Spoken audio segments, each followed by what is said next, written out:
Hi students. पिछले lecture में हमने डिस्कस किया about the charge and their properties, यानी चार्ज क्या है, ठीक है ना, और इसके जो डिफरेंट प्रॉपर्टीज हैं, राइट। तो आज हम इसका जो सेकंड लेक्चर है इलेक्ट्रोस्टैटिक्स का, ठीक है ना, वो है कूलम्ब्स लॉ, राइट। और इसी कूलम्ब्स लॉ को हम लिख सकते हैं in terms of the Coulomb's law in vector form में। हम इसको कैसे लिख सकते हैं, राइट। तो कूलम्ब्स लॉ क्या कहता है? कूलम्ब्स लॉ कहता है कि अगर आपके पास दो स्टेशनरी, राइट, दो स्टेशनरी पॉइंट चार्जेस होंगे, राइट। तो जैसे कि यहां पर आप देख रहे हो कि you have a two stationary point charges Q1 and Q2 separated by the distance r, so therefore इनके दरमियान जो कितना फोर्स होगा, राइट। तो वो फोर्स मेजर किया चार्ल्स एगस्टन डी कोलम ने। तो कोलम्ब्स लॉ क्या कहता है? कोलम्ब्स लॉ कहता है भाई जो फोर्स होगा between the to stationary point charges, right, तो वो फोर्स जो है that is proportional to the product of the magnitude of the two charges, means F is directly proportional to Q1 Q2, right. More is the magnitude, right. जितना ज्यादा magnitude of the product of the magnitude of charges होगा तो उतना ही ज्यादा force होगा, right. और second thing is that इसमें इसने कहा कि ये जो फोर्स है it is inversely proportional to R square, so इसलिए इसको हम इनवर्स स्क्वायर लॉ भी कहते हैं, राइट। तो therefore it is also called as inverse square law, right, inverse square law. तो जब हम इनको कंबाइन करेंगे तो क्या बन जाएगा? तो कंबाइन, राइट, तो हमारे पास आ जाएगा ये F is directly proportional to Q1 Q2 divided by R square, ठीक। तो दो स्टेशनरी पॉइंट चार्जेस, इनके दरमियान जो वैल्यू ऑफ द फोर्स होगा वो किस पे डिपेंड करता है? That is directly proportional to the product of the two point charges and it is inversely proportional to the square of the distance. Means जितना चार्जेस हम नजदीक लाएंगे उतना ही इनके दरमियान फोर्स इंक्रीज होगा, और जितनी सेपरेशन हम बढ़ाएंगे उतना ही इनके दरमियान फोर्स जो है ड्रॉप होगा, राइट। सो देयरफॉर ये कांस्टेंट ऑफ प्रोपोर्शनैलिटी हम हटाएंगे तो यहां पर क्या आ जाएगा? सो यहां पर अगर आप इसको लिख सकते हैं तो F is directly proportional to Q1 Q2 divide by R square and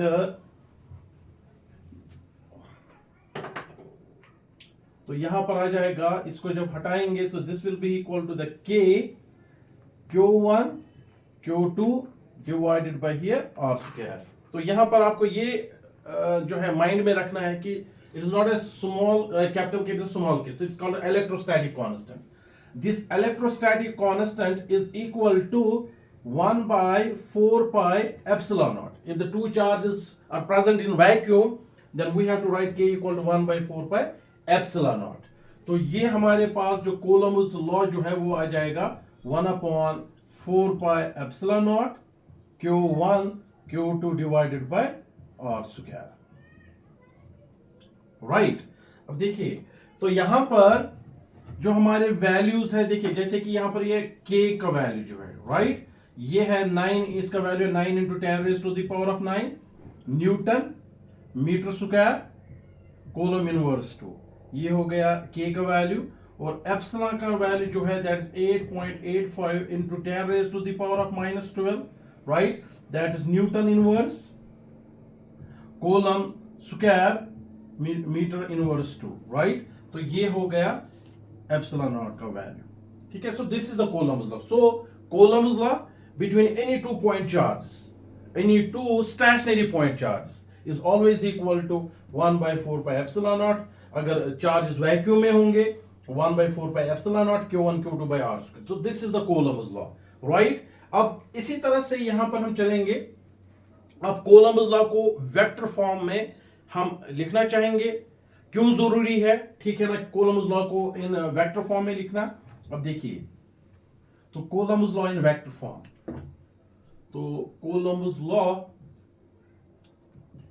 in vector form, in vector form देखिए यहां पर हम अगर आप देखेंगे in this figure we have a two stationary point charges Q1 and Q2 having the separate, इनके दरमियान जो डिस्टेंस है वो R है. वी नो दैट Q1 जो है ये फोर्स एक्सर्ट करेगा Q2 पे और Q2 जो है वो एक्सर्ट करेगा फोर्स किस पे, Q1 पे, राइट. तो इसका मतलब है जो फोर्स होगा दोनों जो है Q1 और Q2 जो एक दूसरे पे फोर्सेस एक्सर्ट करेंगे, तो अकॉर्डिंग टू कोलम्बस लॉ उनका जो है वैल्यू क्या होगा. तो I can write here F12 equal to F21. This will be equal to 1 upon 4 pi epsilon naught Q1 Q2 divided by R square. Means इनका magnitude जो है it will be same, right. तो that means Q1 का जितना force Q1 exert करेगा Q2 पे, right, उतना ही force होगा किस पे, Q1 पे, राइट. सो देयरफॉर मैग्नीट्यूड तो वो सेम ही होगा, राइट. अब नाउ द डायरेक्शन. अब देखिए तो यहां पर वी नो ये हमेशा याद रखिएगा कोई भी vector is always equal to the magnitude times, तो मैग्नीट्यूड टाइम्स यूनिट वेक्टर. ठीक, फर्स्ट पॉइंट. सेकंड, F12 जो है ये याद रखिएगा इज द फोर्स, ये फोर्स है, is the force on charge Q1 पे due to Q2, and F21 is the force. Similarly F21 is the force, किस पे फोर्स है, force on charge Q2 due to Q1. ठीक है ना. अब देखिए सो देयरफॉर यहां पर हम डायरेक्शन जो है इन्वॉल्व कर सकते हैं. जैसे कि मैं यहां पर, तो डायरेक्शन मैग्नीट्यूड तो सेम है but you can see the different direction. तो मैं यहां पर क्या कर सकता हूं, तो देखिए जैसे ये कंसेप्ट है, कोई भी वेक्टर होता है बराबर magnitude times unit vector, right. तो देखिए वेक्टर यहां पर मैं लिखूंगा पहले force on charge first due to the second, तो ये आ जाएगा बराबर, this will be equal to magnitude इसका क्या आ जाएगा, सिंपली F12.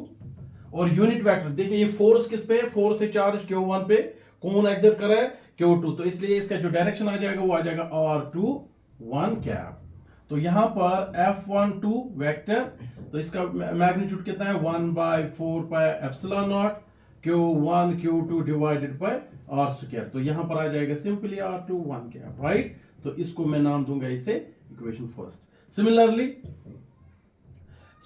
तो मैं लिख सकता हूं F21 force on charge second due to the first, ये आ जाएगा बेटा 1/4 pi epsilon naught Q1 Q2 divided by से R स्क्वायर.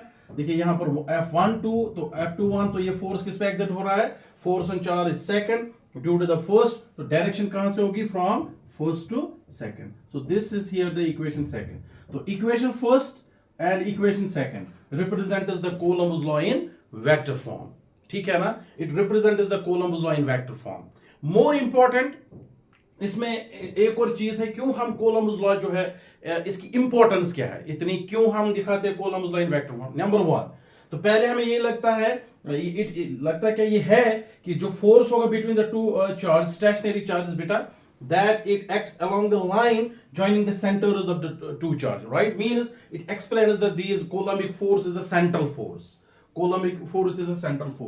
तो पहला coulombic force इंपॉर्टेंस इसकी अगर हम देखेंगे तो इंपॉर्टेंस यही है, वो है, ये याद रखिएगा कि नंबर 1 सेंट्रल फोर्स से एक्सप्लेन होगा कि ये कोलम्बस लॉ जो है it's a central force, number 1. Number 2 देखिए तो वो ये है, अगर हम देखेंगे यहां पर R12 cap, I can write here R21 cap. तो both the unit vectors are same in magnitude but opposite in direction. अब देखिए, अब यहां पर मैं पुट कर सकता हूं, put the value of R12 cap in equation second, put R12 cap in equation second, क्या आ जाएगा हमारे पास, वो आ जाएगा F21 vector equal to 1/4 pi epsilon naught Q1 Q2 divided by R square. तो R12 के बदले हम लिख सकते हैं -R21 कैप, वो आ जाएगा हमारे पास F21 vector equal to -1/4 pi epsilon naught Q1 Q2 divided by R square R two 1 क्या, ये तो इसको मैं नाम दे सकता हूं इक्वेशन थर्ड। ना कंपेयर यहां पर अगर आप देखोगे तो compare here equation first and third, compare first and third. जब आप कंपेयर करोगे फर्स्ट और थर्ड में तो हम क्या थर्ड तो क्या आ जाएगा यहां पर, अब इसकी जरूरत नहीं तो आई विल रब इट। तो क्या आ जाएगा जब आप कंपेयर करोगे फर्स्ट और थर्ड, तो कंपेयर फर्स्ट एंड थर्ड तो क्या आ जाएगा, अब देखिए क्या आ जाएगा, F21 ये ऐसे आ जाएगा, माइनस भी ऐसे ही रहेगा, ठीक है ना। सिर्फ ये वैल्यू जो है देखिए ये आ जाएगा F12 वेक्टर। इसका मतलब ये है बहुत ही इंपॉर्टेंट, कोलंबस लॉ जो है, Columbus law it follows the Newton's third law. Means अगर आपके पास दो चार्जेस हैं Q1 एंड Q2, Q1 अगर इस पे फोर्स एक्सर्ट करेगा 4 न्यूटन, Q2 भी इस पे फोर्स करेगा 4 Newton, but the direction will be different, right.